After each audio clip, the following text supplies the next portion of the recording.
Панкреатит дегеніміз не? Ұйқы безінің екі негізгі қызметі бар. Ол ас қорыту ферменттерін жасап, оларды ұйқы безі өзегі арқылы аш ішекке жеткізеді. Осы ферменттердің көмегімен ол тағамдағы көмірсуларды, майларды және ақуыздарды модуляциялайды. Ол сондай-ақ қандағы қант деңгейін реттейтін инсулин сияқты әртүрлі гормондарды шығарады. Панкреатит – ұйқы безінің қабынуы. Ұйқы безі қабынған кезде, ол шығаратын бұл күшті ас қорыту ферменттері өз тінін зақымдай бастайды. Панкреатиттің екі түрі бар. Жедел панкреатит – кенеттен және қысқа мерзімді қабыну. Бұл кенеттен пайда болатын қысқа мерзімді қабыну. Созылмалы панкреатит – жалғасатын қабыну. Жедел панкреатиттің белгілері қандай? Іштің жоғарғы бөлігіндегі ауырсыну 80-85%. Іштегі нәзіктік. Жүрек айну және құсу 40-80%. Көздің сарғаюы өткір тас ауруынан туындаған жедел панкреатитте байқалуы мүмкін. Нәжіс түсінің өзгеруі өткір тас ауруынан туындаған жедел панкреатитте байқалуы мүмкін. Ішектің баяу қозғалуы, дәретханаға барудың қиындауы. Қызба, ентігу. Оттегінің төмен қанықтылығы. Тыныс алу тез, жүрек соғысы тез, қан қысымы төмендейді.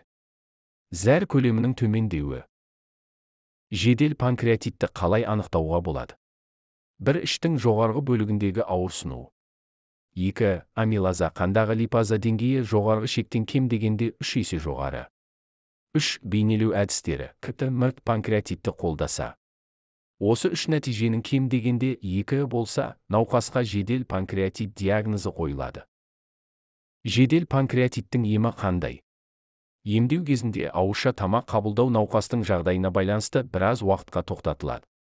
Науқасқа сұйықтықты қолдау, ауырсынуды басатын дәрілер, жүрек айнуы мен құсуға қарсы препараттар беріледі. Оттегі қолдауы көрсетіледі. Қажеттілікке қарай антибиотикалық ем тағайындалуы мүмкін. Жедел панкреатиттің себебі өт жолындағы тас болса, мүмкіндігінше ерте кезеңде жүргізіліп, өт жолындағы тас жойылуы керек. Инсулин триглицеридтердің жоғары деңгейіне байланысты жедел панкреатитті емдеуде де қолданылады. Ұйқы безінің тінінде тіндердің жоғалуы орын алса және некроз дамып кетсе, ұйқы безі инфекцияға ұшырауы мүмкін.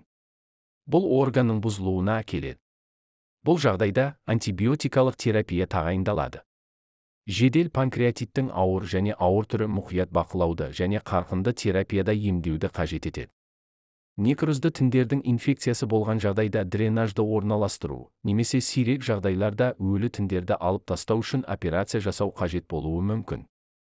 Жедел панкреатитте өлім 1-5%-ды құрайды. Панкреатит қанша уақытқа созылады?